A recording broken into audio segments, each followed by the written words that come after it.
But the biggest one is the papacy. I can't get over the idea of this Marxist who calls himself the head of your church being a representation of Christ our Lord. I mean that as someone who loves the Catholic impact on the world, that says it openly, and the fruit you will know it, and you have very Marxist fruit. Why should I care at all what that guy from Argentina has to say? Well, because you care what your pastor has to say. Yes, but if my pastor starts saying crazy things, I find a new pastor. If your pope starts saying crazy things, maybe he's not the pope.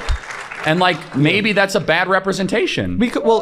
Well, I guess if your pastor says crazy things, you go to a new pastor, and then you have division in the church. It used to be, in the old days, if the pastors disagreed, they'd go to an elder or a bishop or someone, right? Unless the bishop is corrupted, and then you take it up higher, yeah. And then maybe the pope is corrupted, and we write 95 points of complaints and hammer them to a door and get back to the word. Notice that the essence of his objection to Catholicism is basically this: I should be free to be under any pastor I want. And if I'm Catholic, then I'd have to be under the Pope. So I don't want to be Catholic. But where does the Bible teach that Christians have this kind of freedom? Nowhere. In fact, the Bible teaches that this kind of attitude promotes sinful factionism. I appeal to you, brethren, by the name of our Lord Jesus Christ, that all of you agree, and that there be no dissensions among you, but that you be united in the same mind and the same judgment. For it has been reported to me by Chloe's people that there is quarreling among you, my brethren. What I mean is that each one of you says, I belong to Paul, or I belong to Apollos, or I belong to Cephas,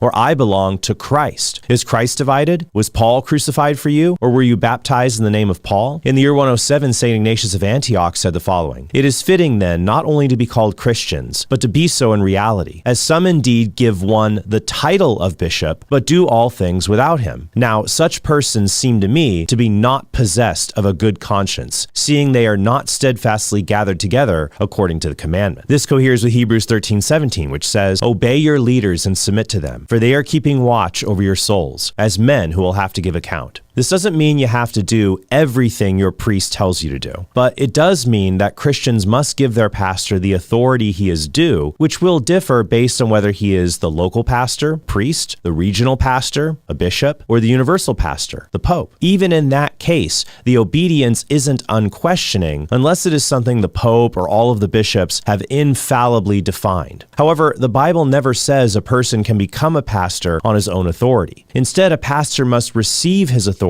to oversee the faithful from someone else who is connected to the apostles who lays hands on him.